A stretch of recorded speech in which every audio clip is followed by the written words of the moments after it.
Sebelum manusia tahu apa itu mikroskop, sebelum ilmuwan memahami bagaimana kehidupan dimulai, ada satu kitab yang sudah menggambarkan proses penciptaan manusia dengan detail yang menakjubkan.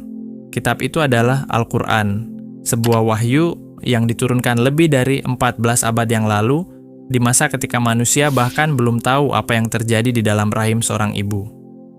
Dalam surah Al-Mu'minun ayat 12-14, Allah berfirman, "Dan sungguh, kami telah menciptakan manusia dari saripati tanah. Kemudian kami menjadikannya air mani yang disimpan di tempat yang kokoh." Tempat yang kokoh itu adalah rahim, menjadi awal perjalanan panjang manusia. Disitulah setetes cairan kecil, yang bahkan tak terlihat mata, menyimpan cetak biru kehidupan seluruh manusia. Berabad-abad setelah ayat ini diturunkan, ilmuwan Belanda bernama Anthony van meneliti sperma manusia untuk pertama kalinya di tahun 1677 melalui mikroskop yang ia buat sendiri. Ia menyadari bahwa kehidupan manusia benar-benar bermula dari satu sel kecil yang berenang di dalam air mani. Sesuatu yang baru diketahui dunia modern. Namun, telah disebutkan dalam kitab itu berabad-abad lebih awal. Allah melanjutkan, "Kemudian air mani itu kami jadikan segumpal yang melekat." Kata yang digunakan adalah alaqah, yang berarti sesuatu yang menempel atau segumpal darah yang bergantung. Dalam ilmu embriologi modern, tahap ini dikenal sebagai proses implantasi, di mana embrio menempel kuat pada dinding rahim untuk menerima nutrisi dari ibunya. Profesor Keith Moore, ahli embriologi dari University of Toronto, dalam bukunya yang berjudul The Developing Human, yang diterbitkan pada tahun 1982 menjelaskan bahwa deskripsi dalam Al-Quran ini menakjubkan karena sesuai dengan apa yang dilihat para ilmuwan melalui mikroskop modern.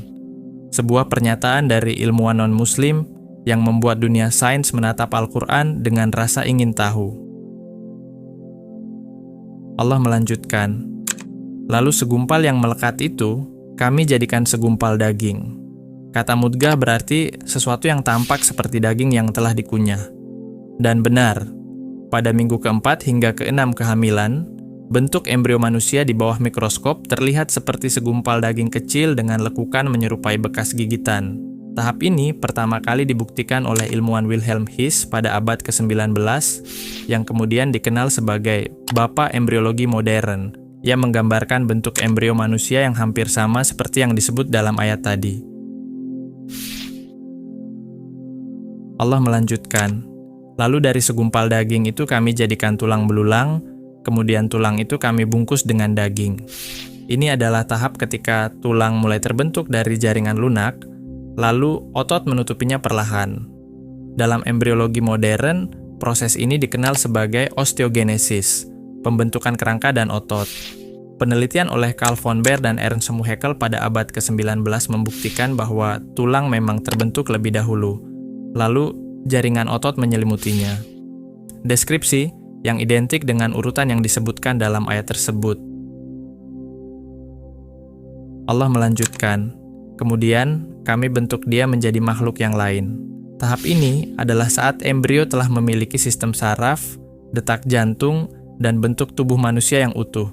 Bayi mulai bergerak di dalam rahim, memiliki wajah, tangan, dan kaki, menjadi makhluk hidup yang sempurna. Dan pada akhirnya, Allah menutup ayat ini dengan firman-Nya, "Maka Maha Sucilah Allah, pencipta yang paling baik." Para ilmuwan yang mempelajari embriologi modern menyadari sesuatu yang sulit dijelaskan dengan kebetulan. Bagaimana mungkin seseorang di abad ke-7, tanpa mikroskop, tanpa teknologi, bisa menjelaskan tahap-tahap pembentukan manusia dengan urutan yang begitu tepat? Profesor Keith Moore pernah berkata, "Jika seseorang mengetahui hal ini pada abad ke-7, ia pasti mendapat informasi itu dari sumber yang melampaui manusia." Kini, sains dan iman tidak lagi berdiri saling menentang, melainkan saling melengkapi dalam keheningan yang sama. Bahwa di balik setiap penemuan ilmiah, ada tanda-tanda yang mengingatkan manusia. Kehidupannya bukanlah kebetulan. Manusia mempelajari tubuhnya, memetakan DNA-nya, menelusuri asal-usulnya dari sel hingga bintang. Namun semakin dalam ia meneliti, semakin jelas ia mendengar gema yang sama. sebuah suara lembut dari masa lalu yang telah lebih dulu menjelaskan semuanya. Al-Quran bukan buku biologi, tapi di dalamnya tersimpan ilmu yang melampaui zaman. Dan mungkin itulah alasan mengapa hingga kini semakin banyak ilmuwan yang menunduk kagum. Bukan karena mereka menemukan jawaban, tapi karena mereka akhirnya sadar bahwa jawaban itu sudah ada sejak lama.